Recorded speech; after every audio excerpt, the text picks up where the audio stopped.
Hello, my name is Connor, and this is my COVID-19 story. I am 26 this year, living at home, and working out of a small business run in Langley. By 2020, I had been working as a tailor for about 2 years in the studio and was in a pretty comfortable position.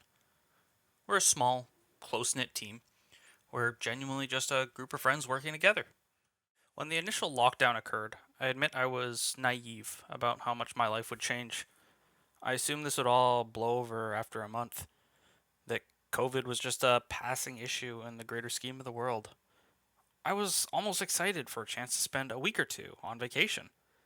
Well, a week or two turned into a month or two, and by the end of May, I ended up getting a phone call from my boss, my friend, the one running the studio.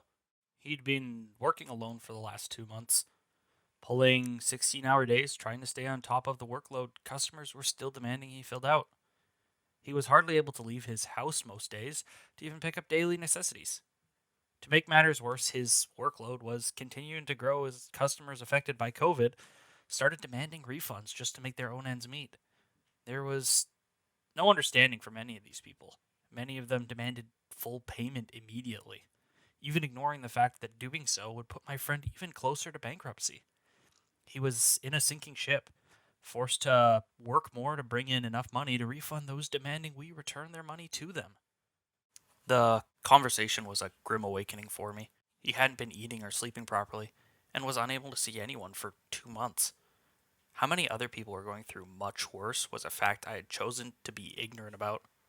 He asked me to come back to the studio and made it very clear that he can't pay me anymore, and I agreed. Honestly, everything past this point is a bit of a blur. It was busy, and those of us who did agree to returning with no pay were working at a frantic pace for months on end. Things are better now, but the refunds have only just finally slowed down, and we're only finally starting to stand on our feet as a business again. We still have a long way to go. It's been a year since the initial lockdown. COVID 19 changed life for everyone, and in my case, I've had it easy compared to many.